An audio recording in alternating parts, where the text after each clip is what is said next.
বিষয় সম্পর্কে বলবেন শ্রদ্ধেয় প্রমথনাথ ঘোষদা, দীক্ষাদাতা কর্মী, স্বস্তি শিবির, কৃষ্ণনগর থেকে। জয়গুরু। জয়গুরু।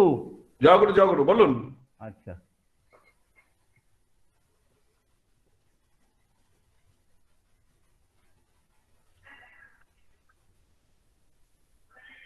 পরম দয়াল পরম প্রেমময় শ্রী শ্রী ঠাকুরের আতুল চরণে আমার অনন্ত কোটি প্রণাম জানাই। প্রণাম জানাই জগৎ জননী শ্রী শ্রী বর্মার শ্রীচরণে। প্রণাম জানাই পরম পূজ্য পাদ শ্রী শ্রী বরদার শ্রীচরণে। প্রণাম জানাই পরম পূজ্য পাদ আচার্যদেব শ্রী শ্রী দাদার শ্রীচরণে। আমার প্রণাম জানাই পরম পূজনীয় শ্রী শ্রী বাবাই দাদার শ্রীচরণে। আমার পরম শ্রদ্ধাস্পদ আজকের এই অনলাইন সৎসঙ্গের সঞ্চালক, পরম দয়ালের অনলাইন উপস্থিত আমার পরম শ্রদ্ধাস্পদ পরম দয়ালের পবিত্র পাঞ্জাহারি কর্মীবৃন্দ, দাদা ও মায়েরা, ছোট ছোট স্নেহের ভাই বোনেরা, যথাযোগ্য স্থানে আমার প্রণাম, শ্রদ্ধা, ভালোবাসা ও জয়গুরু জানাই। আজকের এক পবিত্র দিন, এমন একটা দিনে পরম দয়াল শ্রী শ্রী ঠাকুরের আদরের বড় খোকা শ্রী শ্রী বদ্দা এই পৃথিবীর বুকে তিনি নেমে আসলেন। তিনি নেমে এসে কেমন করে মানুষকে ভালোবাসতে হয়, কেমন করে চলতে হয়, কেমন করে গুরুজনদের সেবা করতে হয়, তিনি তার স্বর্ণময় জীবন তিনি আমাদের দেখিয়েছেন। আমার এই ব্যক্তিগত জীবন খুব ক্ষুদ্র জীবন, খুব ক্ষুদ্র পরিবারে, একটা গ্রামে কৃষি পরিবারে আমার জন্ম। তিনি দয়া করে এই যে তার চরণে আমাকে স্থান দিলেন, এটা আমার এক জন্মের স্বীকৃতি না, বহু জন্ম জন্মান্তরের স্বীকৃতির ফলে আমার সে সৌভাগ্য হয়েছে। আমাদের এই যে ঠাকুরের যে প্রোগ্রাম, এই যুবকদের নিয়ে যে সংগঠন স্বস্তি সেবক বাহিনী, দ্বিতীয় বিশ্বযুদ্ধের পরপরই তিনি এটা তৎকালীন যুগের শরৎ কর্মকারকে মাধ্যম দিয়ে তিনি এটাকে এই যুবকদের নিয়ে সংগঠনের কথা তিনি বলেছিলেন। সেটা আরম্ভ হয়েছিল। চলার কিছুদিন পরে পরম দয়াল শ্রী শ্রী ঠাকুর আবার এটাকে বন্ধ করে রাখতে বললেন বড় খোকা যখন মনে করবে তখন আবার আরম্ভ করবে। 1970 দশকের প্রথম দিকে নকশাল মুভমেন্ট এই কৃষ্ণনগর যে মহাতীর্থে বসে আজকে আপনাদের সাথে আজকে যে আমার এই ইষ্ট প্রসঙ্গ করার সৌভাগ্য হয়েছে, এই মহাতীর্থে কৃষ্ণনগর স্বস্তি শিবির। কারণ তীর্থ সবটাই তার তীর্থ, যেখানে তার লীলা, যেখানে তার শ্রীমন্দির, কেন্দ্র মন্দির গড়ে উঠেছে, সবটাই তীর্থ। যেখানে গেলে মনের গ্রন্থির মোচন হয় সেইটাই হচ্ছে তীর্থ। তাই পরম দয়ালের যে লীলা ক্ষেত্র, যেখানে তার শ্রীমন্দির, কেন্দ্র মন্দিরে গড়ে উঠেছে, যেখানে তার উপাসনা হয়, সেটাই তীর্থ। তা যাই হোক, এই জায়গাটা শ্রী শ্রী ঠাকুর কিনেছিলেন। কারণ হচ্ছে যে পাশে একটা পাড়া আছে শক্তিনগর, এই পাড়ার 7% মানুষই সব হিমায়তপুরের মানুষ। তারা ঠাকুরের বিরোধিতা করেছিল, শাস্ত্র করতো আর কি। যাই হোক, তা সেই জন্যই ঠাকুর এটা দয়া করে এখানে কিনতে বলেছিল। তা সেই কেনা হয়েছিল। পরবর্তী সময় যখন 71 শতকের 70-71 সালের দিকে নকশাল মুভমেন্ট, তখন এই জায়গার তিনি খোঁজ করলেন। ওখানে যে কৃষ্ণনগরে জায়গা কেনা ছিল, কি হলো জায়গা? তখন জায়গাটা যাকে ভাগে দেওয়া ছিল তারা ভাবতো এর আর কোনো নেই, এটা খানাটা বেদখলের মতো হয়ে গিয়েছিল। যাই পরবর্তীকালে সে অনেক ঘটনা, পরবর্তী সময় সেটাকে ফিরিয়ে নেওয়া হয়। তখন এখানে এই যে স্বস্তি শিবির আরম্ভ হয়। তখন এবেলা খেয়ে ওবেলা খাবার কোনো সংস্থা ছিল না। তো সেই সময় থেকে এই স্বস্তি বাহিনী, স্বস্তি শিবিরে যে দাদারা থাকতেন, তারা প্রত্যেককেই আমাদের দেশের বাড়ি গ্রাম, সেই গ্রামে তারা যেতেন। সেই জন্য আমাদেরও ছোটবেলায় থেকে হাফ প্যান্ট পরা অবস্থা থেকে সাইকেল নিয়ে এখানে আসা যাওয়া আরম্ভ হয়। তারপরে ৭৬ সালের ৭৮-৭৬ সালে যখন আমি স্থায়ীভাবে এখানে কিছু থাকতে আরম্ভ করলাম, ৭৮ সালে ঠাকুর বাড়িতে গেলাম, বসে আছি, শ্রী শ্রী বড়দার সম্মুখে বসার সেই তার সেই ব্যক্তিত্বের সামনে, মহান ব্যক্তিত্বের সামনে বসে থাকার সেই শক্তি আমার ছিল না। এই পাশে বসতাম, ৩ দিনের দিন তিনি ঘাড় ঘুরিয়ে জিজ্ঞাসা করছেন, তুই কার সাথে এসেছিস? তখন আমি আমার স্বস্তি বাহিনী দাদাদের কথা বললাম। তারা বললেন যে ওর বাবার খুব ইচ্ছা, ও শিবিরে থাকবে, ঠাকুরের সেবা করবে। বলে খুব ভালো কথা, লিখে দেয়া লাগে। তিনি দয়া করে লিখিয়ে নিলেন, নিয়ে সেই স্যালেন্ডার লেটার, আমার এটা পরম সৌভাগ্য, জন্মান্তরের সৌভাগ্য, তিনি হাতে নিলেন, রোহিতদাকে দিলেন, রেখে দিবি। সেই আমার শিবির জীবন আরম্ভ। ৭৮ সালে, খুব সম্ভব ৭৮ সালই হবে কি ৭৯ সাল হবে, কাকদ্বীপে তিনি গেলেন। সেই সময় আমার স্বস্তি বাহিনী দাদাদের সাথে আমার যাওয়ার সৌভাগ্য হয়েছিল। আর সেই পরিক্রমায় কাকদ্বীপে গিয়েছিলাম, ৩ দিন না ৪ দিন সেখানে তিনি অবস্থান করেছিলেন, আমিও থাকার সৌভাগ্য হয়েছিল। এই যে কাকদ্বীপ যে মন্দির, যিনি তৈরি, যার মাধ্যম দিয়ে তৈরি হয়েছে অলোকেশ মিশ্র, তা তিনি অসুস্থ হয়ে পড়েছেন, ডাক্তার জবাব দিয়ে দিয়েছে। তিনি শ্রী শ্রী বড়দার কাছে এসেছেন, সেই তার রোগের কথা নিবেদন করার জন্য। তিনি সে কথা শুনলেন না, কারণ ঠাকুর তার কাছে ইচ্ছা প্রকাশ করেছিলেন, ১০৮টা মন্দিরের কথা তিনি বলেছিলেন। তাই সেই মন্দির তৈরির কথা তিনি বললেন তাকে। তিনি যতই বলতে যাচ্ছে, তিনি আরো জোরের সহিত বলছেন, অলোকেশ দা, গিয়ে দেখেন না, জমি একটা খোঁজেন, ওখানে ঠাকুরের মন্দির করতে হবে। তারপরে সেই অলোকেশ দা এসে জমি খুঁজলেন, সারা ভারতবর্ষের মানুষের কাছে ভিক্ষা করলেন সেই মন্দিরের জন্য। তিনি সদাই সেই মন্দিরের ধ্যান নিয়ে থাকতে থাকতে দীর্ঘদিন তিনি বেঁচে থাকলেন। এইভাবে বহু মানুষের তিনি বাঁচিয়ে রেখেছিলেন বহু সেবার মাধ্যম দিয়ে। সেই সৌভাগ্য হয়েছিল সেই সময় কাকদ্বীপে যাওয়া। তা যাই হোক, আর আমারও সেই সৌভাগ্য হলো, যেটা আমার এক জন্মের শক্তিতে না, বহু জন্মান্তরের স্বীকৃতির ফলে আমার এই তিনি যে দয়া করে তার চরণে স্থান দিলেন, এটা আমার স্বীকৃতি না, এটা আমার পিতা মাতারও স্বীকৃতি। কারণ আমার বাবা খানিকটা জোর করে আমাদের পাঠিয়ে দিয়েছিলেন। তো সে অনেক ঘটনা আমি বিশেষ বাড়াতে চাইছি না। মূল কথা হচ্ছে এই যে কৃষ্ণনগর স্বস্তি শিবির, স্বস্তি সেবক বাহিনী, এই যখন আরম্ভ হয় তখন কিছুই ছিল না, ইট ভাটা, একটা টালির ঘর ছিল। সেই সময় ঠাকুর বড়মা তিরোধামের পরে শ্রী শ্রী বড়দা পরিক্রমায় বার হলেন। এই মানুষের, ঠাকুরের সেই বার্তা মানুষের দ্বারে দ্বারে পৌঁছে দেওয়ার জন্যে, এই দেশের মঙ্গলের জন্যে, দশের মঙ্গলের জন্যে তিনি বার হলেন। তখন তো এত কেন্দ্র মন্দির ছিল না, এত আচার্য ভবন ছিল না। তিনি কত কষ্ট করে থেকেছেন কত জায়গায় গিয়ে। তিনি প্রথমে আসলেন রামপাড়া, শ্রীকৃষ্ণ সিংহের বাড়ি, সেইখানে তিনি কষ্ট করে থাকলেন। এখানে অমর মেলা হয়েছিল। তো যাই হোক, তারপরে সেখান থেকে তিনি কৃষ্ণনগরে আসলেন। তাবু, সারাদিন তাবুর মধ্যে বসে বহু মানুষের কথা শুনলেন, বহু মানুষকে দর্শন দিলেন, ঠাকুরের কথা বললেন। পরের দিন তিনি যাবেন বর্ধমান মন্দিরে।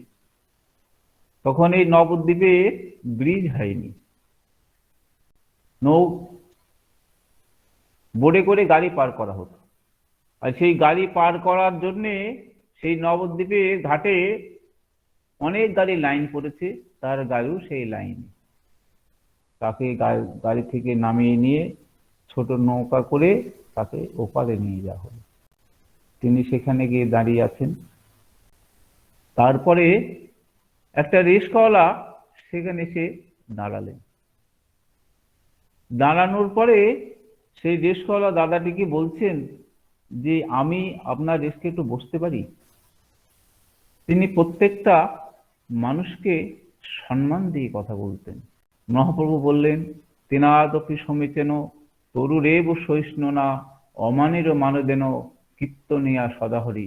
যে যার মধ্যে এই গুণগুলো থাকবে সে সদাই সে হরিনাম করতে পারবে। তাই সেই মহাপ্রভুর বাণী শ্রী শ্রী বরদা জীবনে মূর্ত করে তুলেছিলেন। তাই সেই রেশকলা দাদাকে বলছেন যে আমি আপনার দেশকে একটু বুঝতে পারি। রেশকলা দাদাটি জীবনে একটা মানুষের একটা সুন্দর চেয়ার হতে পারে, একটা মানুষের একটা জ্যোতি হতে পারে, সে জীবনে কোনোদিন দেখেনি। তিনি অবাক দৃষ্টিতে তার শ্রীমুখের দিকে চেয়ে আছেন। তিনি যে তাকে বলেছেন যে আপনার রেশকেটা আমি বসতে পারি, তার কর্ণগোচরে যায়নি। দ্বিতীয়বার তিনি বললেন যখন, তখন তার সমৃদ্ধ ফিরল। ফেরার পরে সঙ্গে সঙ্গে বলছেন, হ্যাঁ আগে আপনি বসতে পারেন, একটুখানি অপেক্ষা করুন। সঙ্গে সঙ্গে ঘাড়ে একটা গামছা ছিল, সেই গামছা দিয়ে রেশকার ছিটটাকে মুছে দিয়ে রেশটাকে ঝেড়ে দিয়ে হাত জোড়ে করে বলছেন যে আগে এবারে আপনি বসতে পারেন। শ্রী শ্রী বরদা তার রেশকায় বসলেন। একদম ঘরোয়া কথা তার সঙ্গে আলাপ করতেন। তাকে জিজ্ঞাসা করলেন যে তুমি পড়াশোনা করনি? তিনি বলছেন যে আগে আমি পড়াশোনা করতাম স্কুলে, হঠাৎ করে আমার বাবা মারা যায়। আমার মা খুব কান্নাকাটি করছিল। পরে আমার দুটো বোন আছে ছোট ছোট। তিনি বলছেন যে আমার মা ভীষণ কান্নাকাটি করছে, খুব আকুল বিকুল করে কান্নাকাটি করছে। বলছে তুমি চলে গেলে কেমন করে আমি আমার ছেলে মেয়েগুলো খাওয়াবো পড়াবো, কেমন করে ওদের মানুষ করবো, এইসব বলে আমার মা খুব কান্নাকাটি করছিল।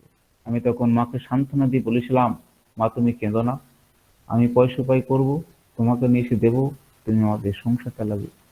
একদম এরকম ঘরোয়া কথা বলতে বলতে তার গাড়ি পার হয়ে আসলো। তিনি রিক্সা থেকে নামলেন, নেমে তাকে বলছেন, এতক্ষণ তো আপনার রিক্সা আমি বসেছিলাম, আপনার অনেক সময় নষ্ট করলাম, আপনাকে কত দিতে হবে? রিক্সাওয়ালা দাদাটি বলছেন যে আমি অনেক মানুষকে রিক্সা করে নিয়ে যাই, আমি সকালবেলা রিক্সা নিয়ে বার হই, সারাদিন রিক্সা চালাই, কত মানুষ আমার রিক্সায় চাপে নেমে যায়, পয়সা দেয়, নেমে চলে যায়। জীবনে এরকম করে কেউ কোনদিন আমাকে জিজ্ঞাসা করেনি। আপনি যখন এই কথাগুলো জিজ্ঞাসা করছিলেন তখন না আমার বাবার কথা খুব আমার মনে হচ্ছিল। কত লোকের বাবা আছে, তারা তার বাবার সঙ্গে কত কথা বলে, তাদের বাবা তাদের সঙ্গে কত কথা বলে। আমার তো বাবা নেই, আমার তো বাবার সঙ্গে কথা বলাও হয়নি, কিন্তু আপনি যখন এই কথাগুলো বলছিলেন আমার বাবার কথা খুব মনে হচ্ছিল। আপনি কি আমি জানি না, আপনি কোথায় থাকেন আমি জানি না। তখন শ্রী শ্রী বরদা বলছেন, আমি শ্রী শ্রী ঠাকুর অনুকূল চন্দ্রের শিষ্য, আমি দেওঘরে থাকি। তারপরে তিনি বলছেন যে আমার ঠাকুরের না একটা বাণী আছে। ঠাকুর বলেছেন, মাতৃভক্তি অটুট যত, সেই ছেলে হয় কৃতি তত। তুমি তোমার মাকে ভালোবাসবে, মায়ের কথা শুনে চলবে, তোমার জীবনে তুমি জীবনে অনেক বড় হবে। সময় সুযোগ পেলে একবার দেওঘরে যেও, আমি সেখানে থাকি। তারপরে তাকে বলছেন যে তোমাকে কত দিতে হবে? তখন তিনি বলছেন যে আপনার কাছে আমি পয়সা নিতে পারবো না। তারপরে সদ্যের কার্তিদাকে বললেন ওকে কিছু টাকা দিয়ে দাও। সেই দাদাটি নেবে না।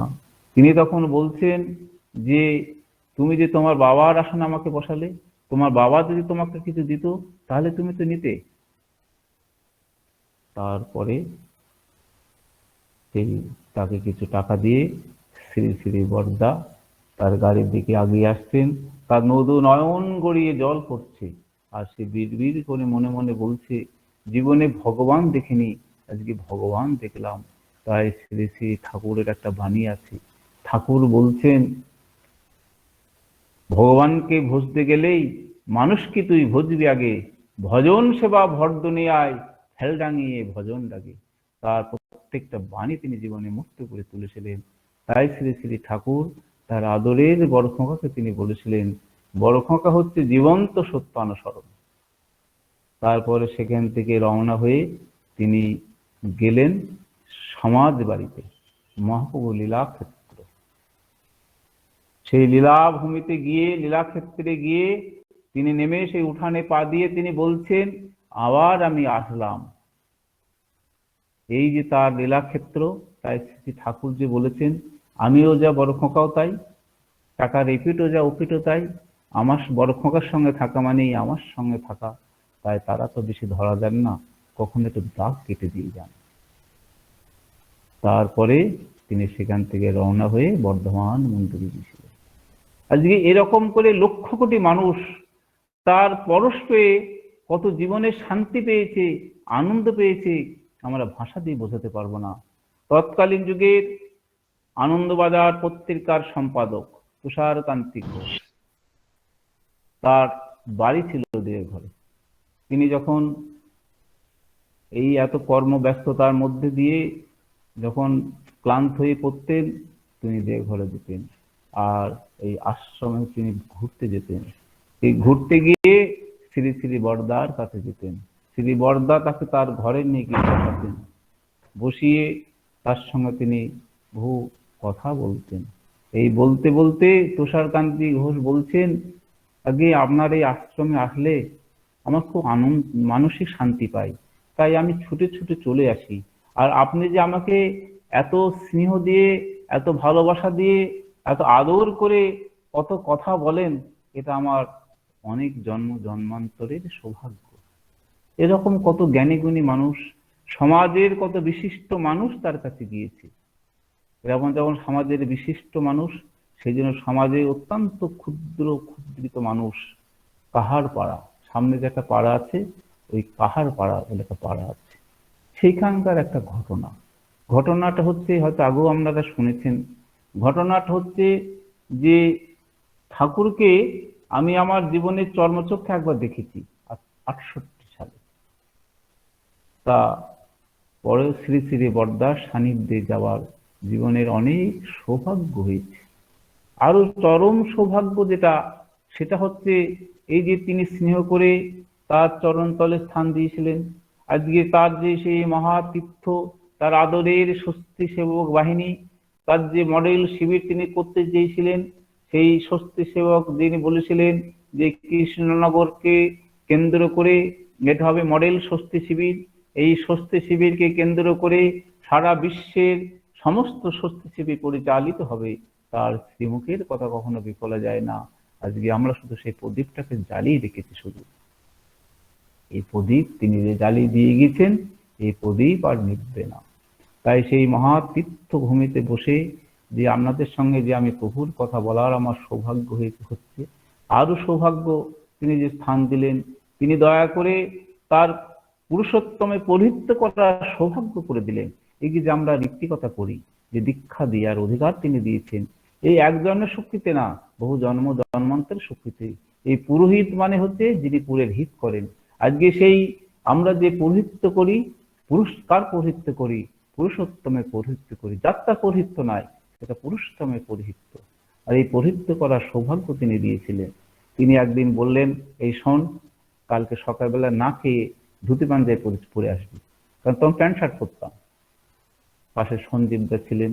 তো আমরা তো বুঝতে পারছি না কেন তিনি বললেন সকালবেলা না খেয়ে ধুতি পাঞ্জাবি পরে আসবি। তখন তো এত কিছু বোধ হয়নি। 90 সালের কথা বলছি। সঞ্জীবদা ডেকে নিয়ে গেলে, শোন, আমার সঙ্গে দেখা করে যাবি। তার ঘরে গেলাম। ধুতি পাঞ্জাবি আছে? আল্লাহ, না ধুতি পাঞ্জাবি নাই। ও শোন, এই ধুতি পাঞ্জাবি নিয়ে যা, সকালে চান করবি, ধুতি পাঞ্জাবি পরে কিছু খাবি না, প্রণামী নিবি, টাকা আছে তো? আলাদা টাকা আছে, আসবি নিয়ে সকালে। তিনি দয়া করে সেই 6 কোটি ঋত্বিকের পাঞ্জা দিলেন। এই যে তিনি এই যে তার আদরের যে স্বস্তি বাহিনী, তার একটা ঘটনা কথা বলছি আমি। ঘটনাটা হচ্ছে যে তখন তো এত বুঝতাম না, বয়সটা খুব অল্প, এখন সেটা অনুভব করি। তা চলে আসা হবে, দাদারা সবাই চলে আসবেন, তার কাছে অনুমতি নেওয়া হয়েছে। আমরা যখন চলে আসছি, তার বিয়াই মশাই মানে জয় জামে ওর বাবা, আমাদের সুটুকদির শ্বশুর মশাই, তিনি আছেন। তিনি কিছু কথা জিজ্ঞাসা করতে চাইছেন। তিনি তাকে বলছেন, দাদা আপনি একটুখানি, একটু পরে আপনার কথাটা শুনি, আমার ছেলেটা চলে যাচ্ছে তো। তা তিনি যে এত এ করে বলছেন, তার যে অন্তরের ভালো, আমি সেই ভাষা দিয়ে আপনাদের বোঝাতে পারছি না। তার যে আদরের যে স্বস্তি বাহিনী, তার আদরের যে স্বস্তি সেবক, এই যে তারা চলে আসছে, তার বেয়াই মশাই তাকে জিজ্ঞাসা কিছু কথা বলতে চাইছেন, তিনি তাকে থামিয়ে দিয়ে বলছেন, দাদা আমার ছেলেটা চলে যাচ্ছে তো, তাই আপনার সঙ্গে একটু পরে কথা বলি।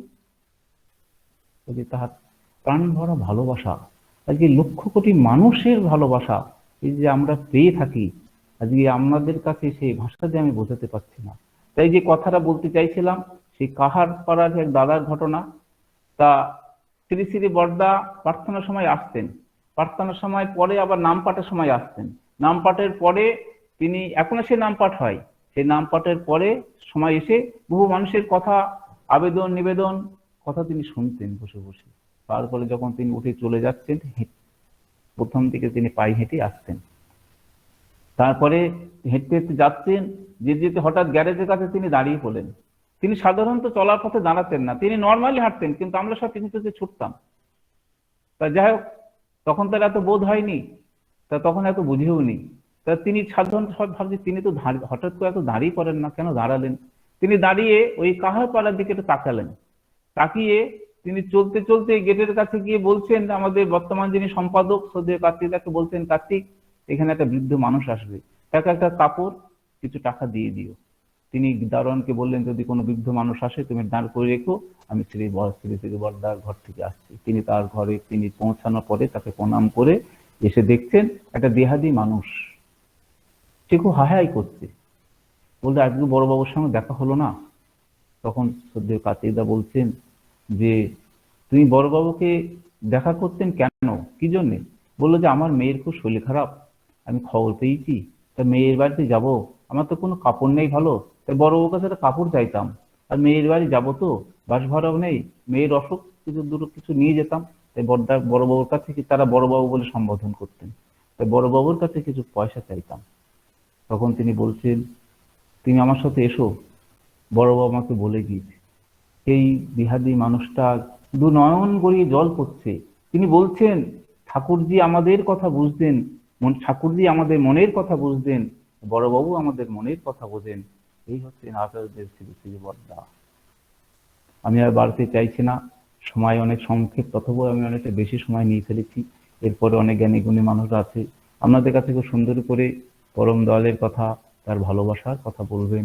আজকের এই শুভ জন্মদিনে, শ্রী শ্রী বড়দার শুভ জন্মদিন, এই মহাপবিত্র দিনে আমরা সবাই সংকল্প করব, তিনি যে আমাদের আচরণ করে দেখিয়ে দিয়ে গেছেন, যে ভালোবাসার কথা তিনি আমাদের বলেছেন, এটা আমাদের জীবনে মুক্ত করে তুলব। তাই শ্রী শ্রী ঠাকুর বলছেন, চাউনি তোমার মিষ্টি করো কথা, চলন তোমার মিষ্টি করো, ঘোচাও সবার ব্যথা। আমাদের আচার আচরণ দিয়ে, আমাদের ভালোবাসা দিয়ে শ্রী শ্রী বড়দা, আজ আচার্য পরম্পরা যেভাবে তারা আজকে চলেছেন, তাদের সেই চলন পূজার মাধ্যম দিয়ে আমরা জীবনে ব্রত হব, তাদের সেই চরণ পূজা না, আমরা তাদের চলন পূজা করব। আমি উপস্থিত প্রত্যেকের মঙ্গল প্রার্থনা করি পরম দয়ালের আতুল শ্রীচরণে। আপনারা সবাই সুখে থাকুন, শান্তিতে থাকুন, ঠাকুরময় হয়ে থাকুন। জয় গুরু। জয় গুরু, জয় গুরু। আমরা খুব সমৃদ্ধ হলাম।